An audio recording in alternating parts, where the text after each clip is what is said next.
Bonjour tout le monde, j'espère que vous avez la pêche. Game Plan, saison 2024, épisode 2. On discute du main event du premier UFC de l'année, la revanche immédiate et particulière entre Magomed Ankalaev et Monsieur Désert, Johnny Walker. Brian, comment vas-tu? Toujours en forme, toujours. Ouais, on vient d'enregistrer le podcast sur Taylor, donc on sait. Alors, ce podcast vous est présenté par unibet.fr comme d'habitude et on lance le pré-roll. Paris sur le MMA avec Unibet. Quelle sera l'issue du combat? Une soumission? Un KO? Paris sur l'appli numéro 1 avec Unibet. 100 € de bonus sur ton premier pari. Comme toujours, on remercie fortement Unibet pour leur support. Et comme d'habitude, notre lien en description vous offre un free bet jusqu'à 100 € à l'inscription. Rejoignez-nous en jouant de manière récréative et responsable. On va attaquer directement le podcast, on va foncer dedans. Magomed Ankalaev contre Johnny Walker, clairement, ça a eu un goût de trop peu lors de l'UFC 294. Déclaré no contest après 3 minutes sur un genou involontaire et illégal de Magomed Ankalaev. Le Russe a un palmarès de 18 victoires, une égalité, une défaite et un no contest, dont 9-1-1 à l'UFC. Et Johnny Walker, c'est 21 victoires pour 7 défaites. 7 victoires, 4 défaites à l'UFC et il était sur 3 victoires d'affilée avant ce no contest. On va directement parler des forces et faiblesses. Commençons par Johnny Walker. Comment est-ce que tu le définirais? Maintenant, c'est un peu changé, hein, la définition de Johnny Walker depuis quelques années. Ouais, clairement. Johnny Walker, il s'est fait connaître, hein, un peu pour sa folie dans la cage, sa capacité à surprendre ses adversaires et à surprendre de temps en temps lui aussi, hein, et avoir un style qui est très, très illisible. Euh, c'est un donc droitier, hein, bien évidemment, droitier, plutôt striker, plutôt striker. C'est un Brésilien et et voilà, je sais pas trop comment le définir. Alors ça, c'était avant, tu vois, la définition où ça peut aller dans tous les sens. Très puissant, très très puissant. Ouais. Grosse puissance de frappe, donc il mettait des KO venus de l'espace. Puis il a changé de camp d'entraînement. Il est arrivé au SBG de John Kavanagh. Et vu qu'il y avait eu aussi des défaites liées un petit peu à Sa folie. ouais, je sais pas le terme que je voudrais utiliser, mais en tout cas à sa capacité à improviser, à lancer des choses de tous les sens. Ça a été complètement réduit. Maintenant, on a un style beaucoup plus posé, beaucoup plus euh, calculateur entre guillemets. Il va travailler beaucoup avec son jab, avec ses low kicks, enfin avec ses calf kicks, et il reste quand même euh, focus sur le striking. Et il a toujours cette puissance, hein, parce qu'il a mis KO Paul Craig, non? Paul C'était qui Craig, qui ouais. l'a mis Ouais. KO? Craig, alors qu'il est sur une seule jambe, en train de sautiller, et il le met KO comme ça, tu vois. Donc voilà pour le définir. Je sais pas comment tu le définirais. Ah, sur les faiblesses peut-être. Ouais. Moi, ce que je note sur ses faiblesses, c'est sa gestion de distance que je trouve très mauvaise. Voilà. Mm. Je te rejoins là-dessus. Alors, attends, hein, je vais juste ouvrir mes pages. Euh, Moi, j'avais noté un fou recadré, un tout petit peu trop recadré au début, et il semble maintenant avoir trouvé un style qui lui convient mieux. Dans le sens où, comme j'ai peur de te répéter un peu, mais clairement, quand il est arrivé à l'UFC, c'est quelqu'un qui semblait incontrôlable, qui était ultra focus sur le côté offensif et qui, du coup, nous a offert des super belles choses, hein, des super beaux KO. Mais il s'est fait aussi surprendre, j'ai envie de dire bêtement, dans certains combats, Mm. avant l'UFC déjà et à l'UFC également. Et donc, quand il est arrivé chez John Kavanagh, qui est quelqu'un qui est ultra réfléchi et qui fait gaffe au risque, il a voulu se dire, ok, qu'est-ce qui fait que mon combattant perdait ses combats? C'était sa folie, donc j'ai Mm. enlevé sa folie et j'ai essayé d'en faire quelqu'un de très mesuré dans son approche. Et ça lui convenait pas spécialement. Je pense que le combat référence négativement, c'est son combat contre Thiago Santos où on s'attendait à 5 rounds de folie et au final ça a été un combat absolument dégueulasse à regarder. D'ailleurs, je suis pas allé le revoir parce que je savais que, enfin, j'avais peur de m'endormir sans vouloir manquer de respect, mais c'est la réalité aussi.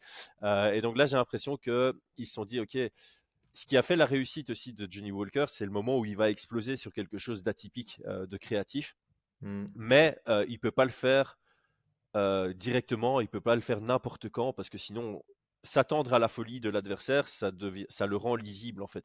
Et donc Mhm. maintenant, je trouve qu'il a trouvé un style où bah, il va jouer sur de la simplicité, il va envoyer son jab, il va envoyer son low kick, et puis à un moment, il va exploser et ça va te surprendre. Et Mhm. donc, clairement, on est sur une meilleure version de Johnny Walker qu'auparavant. Et Mhm. puis voilà, il est explosif, il est très grand, il est athlétique et ça le rend opportuniste. Donc, il y a vraiment un côté dangereux du côté de Johnny Walker. Et bah, maintenant, autant quand il est arrivé à l'UFC, on a l'impression qu'il était capable de gagner que par finish. Autant maintenant, il a montré qu'il était aussi capable de gagner un combat à la décision. Mhm. Et ça le rend meilleur parce que bah, s'il est capable de gagner tout type de combat, bah, ça devient un bon combattant, tout simplement. Oui, c'est vrai. Est-ce que tu penses, là, tu vois, que maintenant il est un peu plus mesuré et qu'il va chercher dans la créativité à surprendre, est-ce que tu penses qu'il a été touché au corps par Ankalaev avant de lancer son coup de genou sauté? Est-ce que c'était une feinte, oh, et puis je cherche à surprendre, ou est-ce qu'il a été réellement touché? Eh ben, moi, je pense que c'était son intention, qu'il n'avait pas réellement été touché parce que alors, je sais pas si j'essaye de me donner un narratif, mais j'ai l'impression qu'un tout petit peu plus tôt dans le combat, il se fait toucher à la tête ou un truc comme ça. Et t'as l'impression qu'il voulait un peu vaciller en faisant semblant et puis qu'il se dit non, c'est pas le bon moment. Et qu'il avait vraiment cette Mhm. intention de feinter comme ça.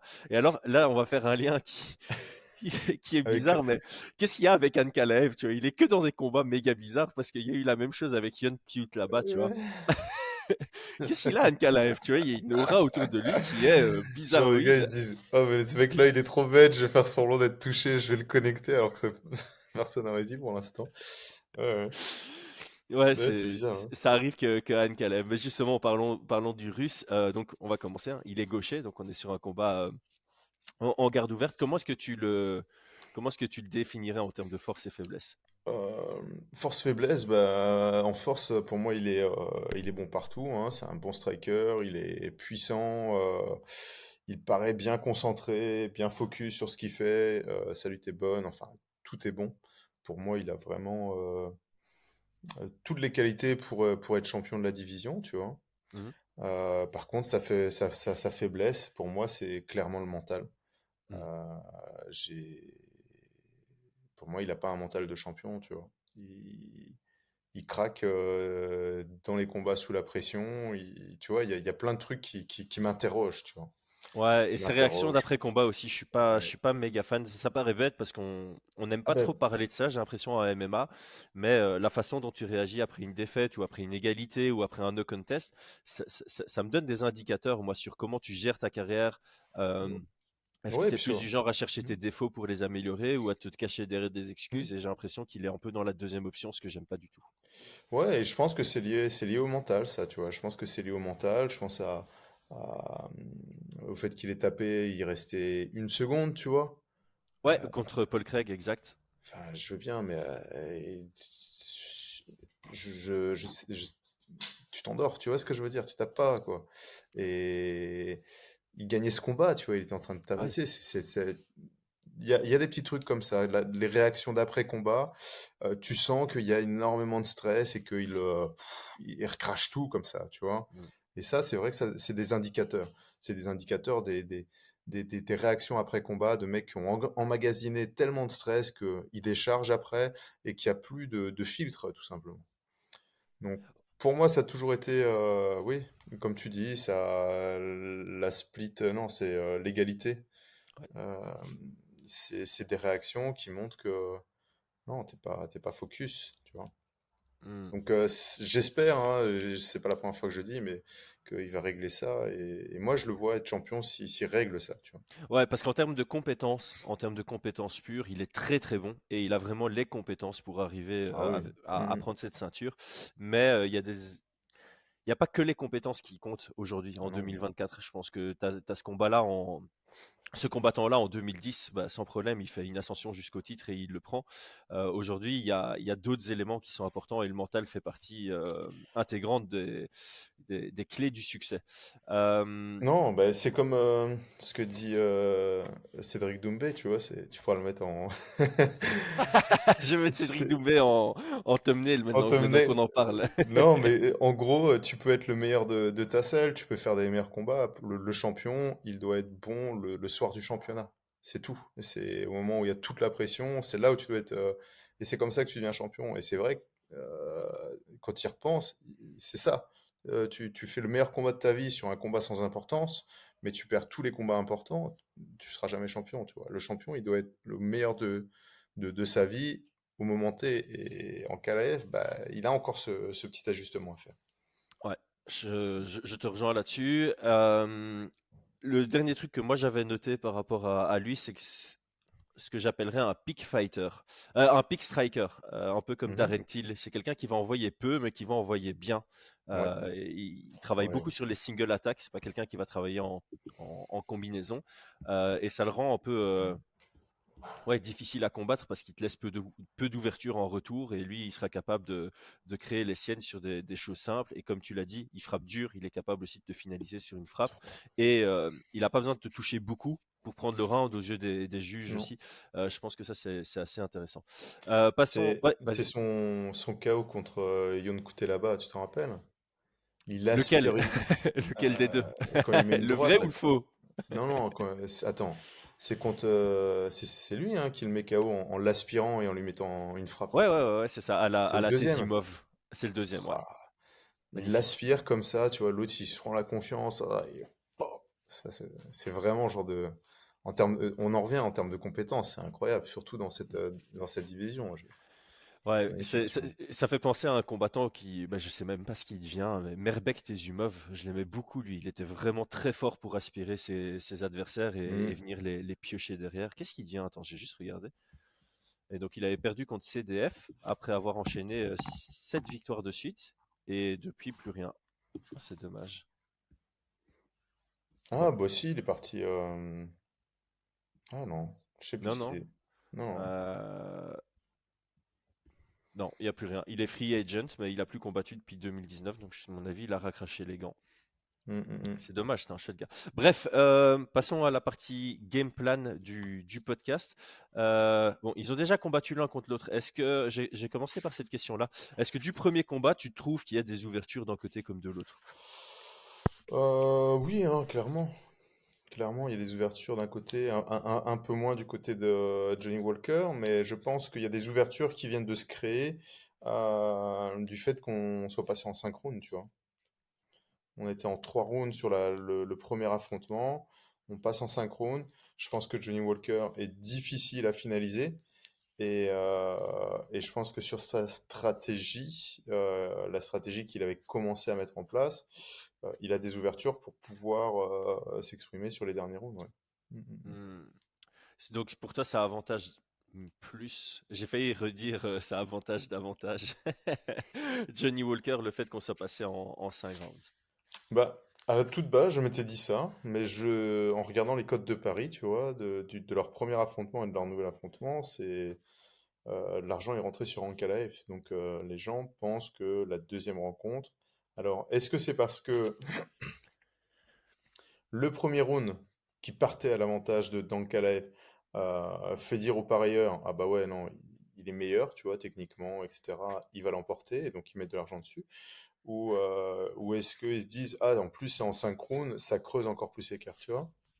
Je sais pas. Ouais, moi j'ai l'impression que la plupart des gens partent du principe que ça va pas durer, ça va pas aller à la décision. D'ailleurs, si tu te Hmm. souviens, moi j'avais mis ma pièce sur le fait que le combat allait aller à la décision parce que c'était une cote qui était plutôt très intéressante. C'était underdog, le fait que ça dure les 15 minutes. Donc je pense que bah, la plupart des parieurs se disaient déjà de base ça va pas durer 3 rounds, donc ça durera certainement pas 5 rounds.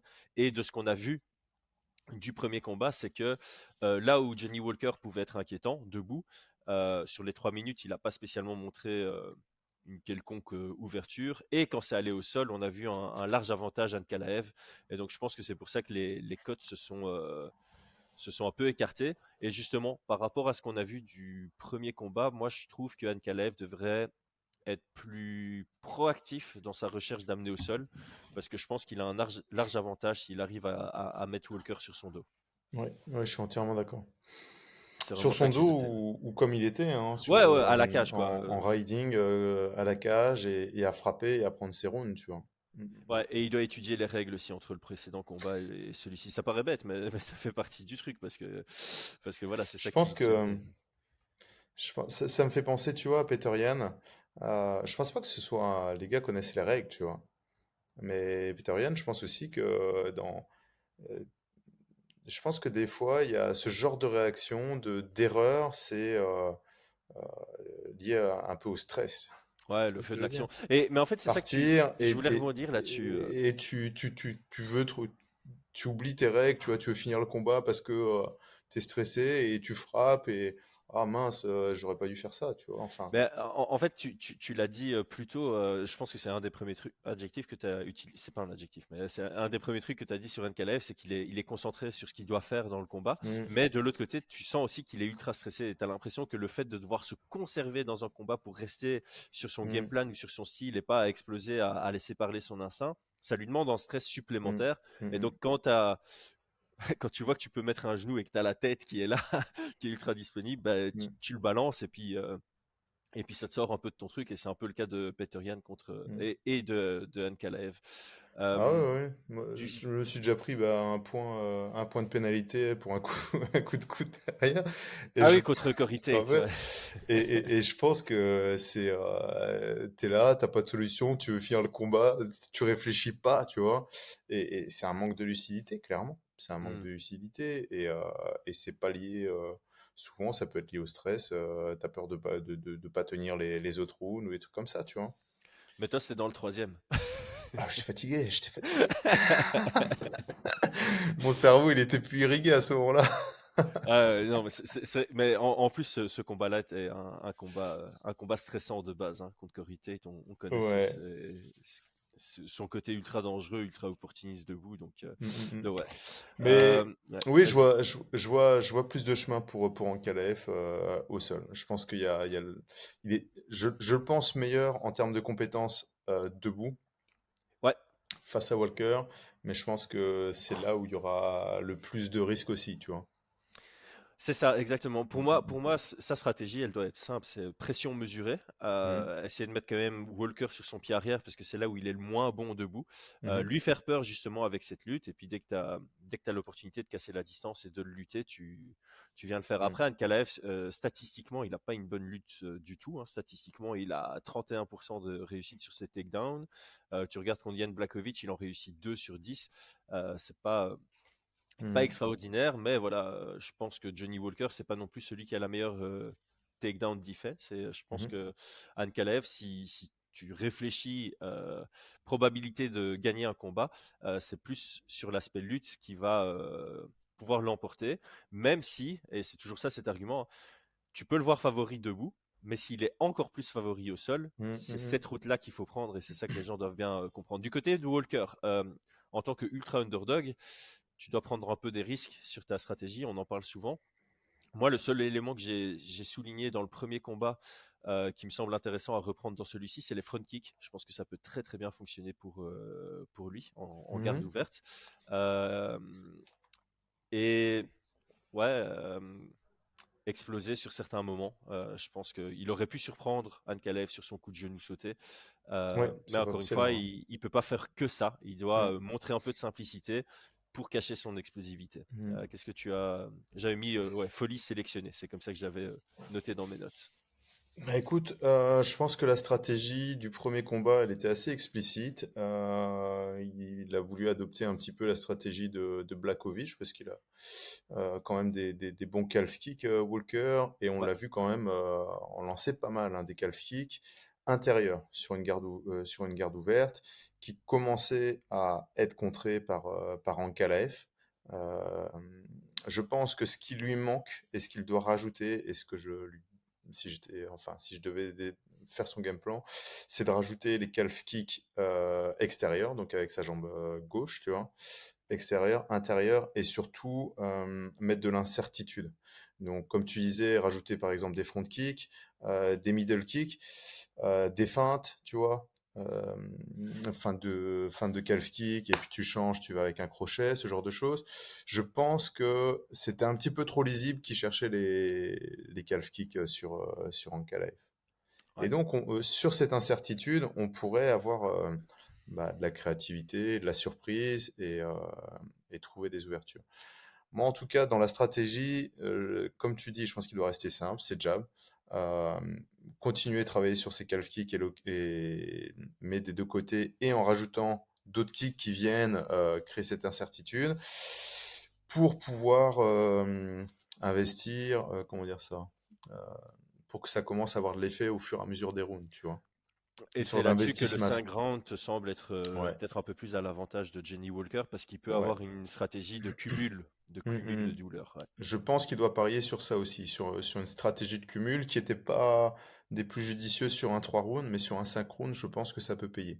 Je Hmm. pense que ça peut payer. Je pense qu'il doit être assez agressif au clinch. Il est fort possible qu'Ankalaev pousse à la cage et essaye de mettre au sol ou de trouver des frappes au clinch. Je pense qu'il doit être assez agressif lui aussi avec les coudes, euh, comme il est capable de le faire, tu vois.